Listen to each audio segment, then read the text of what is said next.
This is He Knows His Sport, bringing you that heat and that fire. All right, I want to talk about UFC Fight Night 143. It's basically going to be Cejudo versus Dillashaw. And I want to give you guys an astute breakdown of what my take is on this fight. I think UFC fight fans and fight fans all together are in for a treat tonight, because not only are we getting in boxing Adrian Broner versus Manny Pacquiao, or however you want to say it, Manny Pacquiao versus Adrian Broner, the Pac-Man versus the Can-Man, but y'all sleeping on these UFC fights. And the undercard is looking tight, man. You got Holly Holmes, you know what I'm saying, making her appearance. I mean, you got some notable fighters that's going to be on that card come UFC Fight Night 143. But the main fight, Cejudo versus Dillashaw. Let's get to it and let's get to this epic breakdown. Okay, this is my take on it. I got Dillashaw winning 51% to 49%. That's my take. Now, I know some people might lean towards Cejudo. Some people might lean towards Dillashaw. It is what it is. I think Dillashaw is going to win slightly because Dillashaw, the thing that I like about him, and it showed in the Cody Garbrandt fights, you know what I'm saying? Just all you got to do is go look at those epic fights. You'll see what I'm talking about, and you'll see why TJ Dillashaw always, remained victorious, or he was the alpha in those matches, is because TJ Dillashaw fights with reckless abandonment. I like the way this cat fights, man. This reckless abandonment, it doesn't work in other sports where you have to be a little bit more technical and there has to be more of a sweet science to it, like boxing. Because if you come in with reckless abandonment, you're going to get exposed. But for UFC, it seems to work. We've seen this kind of success with the Conor McGregors of the world. We've seen this success with Khabib.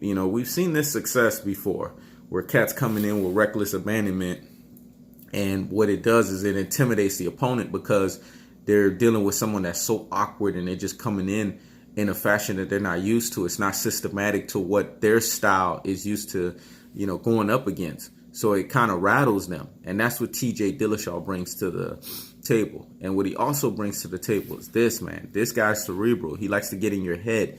You see it, in the media press conferences. You see it, in the face-to-face offs. You see it, every time he's doing weigh-ins. This man is strategically and mentally trying to break his opponents down.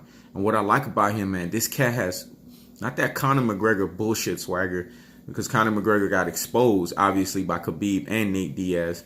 You know what I'm saying? I mean, he just got exposed. But TJ Dillashaw, what I like about his confidence, it's a true confidence, man. Confidence is either something that people manufacture to have, because, obviously they're hiding their insecurities in some form, some variation, in some fashion. And then some people are just like me and TJ Dillashaw, they just naturally born with that thing. That cat is naturally born with confidence, man. And I like that about him. He brings that braggadocious thing to the table, but he backs it up. If you watch his fights, yes, he has 3 losses, but when you watch this man's fights, this man brings it. He brings the heat and he brings the fire, like my motto. This is why I like him, But Cejudo, you can't sleep on him because he just recently dispatched Demetrious Johnson. Now, some people look at that win as a credible win, but some people like me probably look at it, okay, Demetrious Johnson was kind of starting to get at the tail end of his UFC career. Had this would have been Demetrious Johnson of a few years back, we'd be singing a different tune. But that's neither here nor there. I'm not going to sit here and debunk or take away from Cejudo's win. The bottom line is he dispatched the guy that everyone was fearful of in that flyweight division for a very long time. Demetrious Johnson was just damn near dominating that damn division for a very long time. So hats off to Henry Cejudo for getting that victory and dispatching Demetrious Johnson. I felt like in that fight, Demetrious Johnson, either, his head wasn't in it, or I don't know what the case may be, but he was just going in there reckless, man, and Cejudo was just timing him, man. Cejudo got him, landed the right shots against him, and took his ass down, man, and did what he was supposed to do.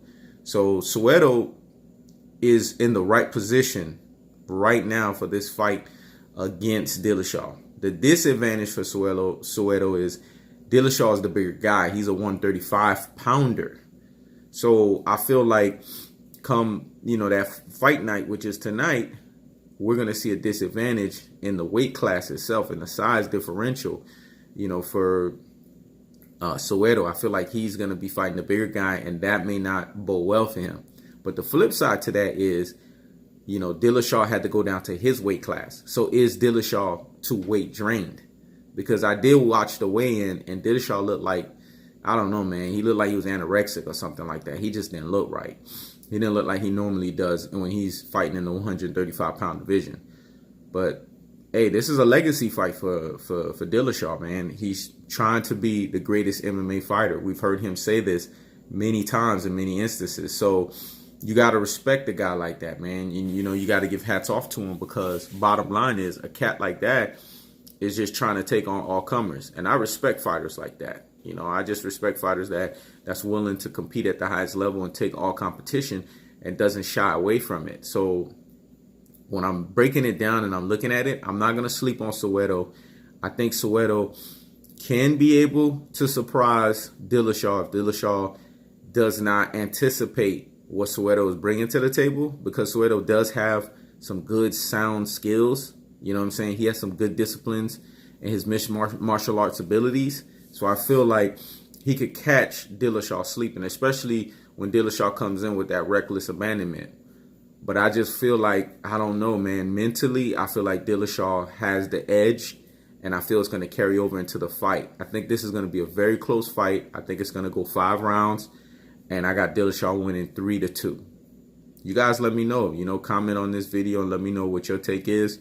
But that's my prediction. I got Dillashaw winning 51% to 49%. That's my prediction of this fight, because I think it's very close, because you can't sleep on the fact that Cejudo just had a great victory again against Demetrious Johnson. And you can't sleep on the fact that Cejudo is hungry and he's trying to make a name for himself in the UFC. But on the flip side of it, Dillashaw's chasing greatness, and this man wants to be the greatest MMA fighter. And I feel like that mindset is just a higher mindset than what Cejudo's bringing to the table. This is He Knows His Sport. Checking out.